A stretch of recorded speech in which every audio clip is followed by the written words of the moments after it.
অল্প মশলায় কিভাবে ছোট মাছগুলো রান্না করা যায়, তো আমি তেল ছাড়াই আমি ছোট মাছটা রান্না করে তেল পেঁয়াজ ছাড়া রান্না করে দেখাবো টকের তরকারি।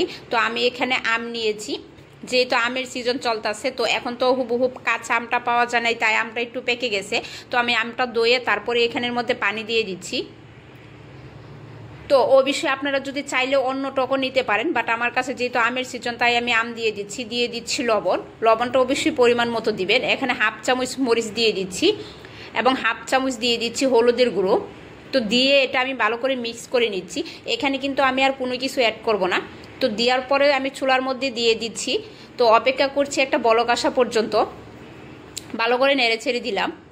তো ঢাকনা দিয়ে ঢেকে রেখে দিচ্ছি আমি। তো বলক চলে আসছে। এখন আমি এটা 3 মিনিটের মতো সিদ্ধ করে নিব। 3 মিনিটের বেশি কিন্তু আমি সিদ্ধ করব না।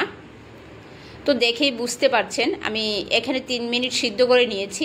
তো ঢাকনা দিয়ে ঢেকে আরেকটু রেখে দিচ্ছি। তো আমি এখন চেক করে দেখছি যে এটা সিদ্ধ হয়েছে কি না আমটা, কারণ ফুল সিদ্ধ করব না, অল্প সিদ্ধ করে তারপরে মাছটা দিয়ে দিব। তো সিদ্ধ হয়ে গেছে। এখন আমি যে ছোট মাছটা রেখেছিলাম সে মাছগুলো দিয়ে দিচ্ছি। তো এভাবে খেয়ে দেখবেন কতটা টেস্টি হয়। অনেকে দেখি তেল খেতে চায় না, তো আমি সবগুলো মাছ দিয়ে দিচ্ছি।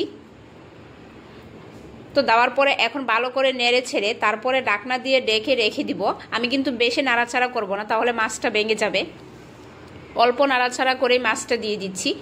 তো এবার ঢাকনা দিয়ে ঢেকে রেখে দিব। আমি এখানে 5 মিনিটের মতো জাল করব। তবে ঢাকনা দিয়ে ঢেকে রেখে দিচ্ছি। লবণটা অবশ্যই মধ্যে একবার চেক করে নেবেন। তো আমি লবণ চেক করে নিয়েছি। তো দেখতেই পাচ্ছেন কতটা ভালো হয়েছে।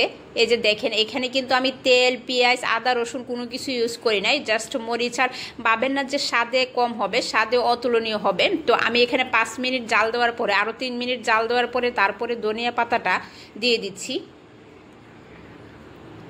তো ধনিয়া পাতাটা দিয়ে আমি আরও 2 মিনিট নাড়াচাড়া করব। অবশ্যই ধনিয়া পাতাটা দিয়ে 2 মিনিট আরও ঢাকনা দিয়ে ঢেকে রেখে দিবেন। তো আমারটা হয়ে গেছে।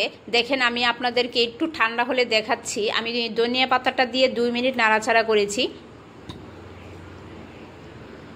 তো আমি আবার নামিয়ে নিচ্ছি। তো দেখেন কতটা টেস্টি হয়েছে, দেখেই বোঝা যাচ্ছে কতটা লোভনীয় হয়েছে। অবশ্যই আপনারা ট্রাই করবেন। তো এভাবে যদি দেন তাহলে অল্প মশলায় তেল এবং পেঁয়াজ আদা রসুন ছাড়াই হয়ে যায়। ধন্যবাদ সবাইকে।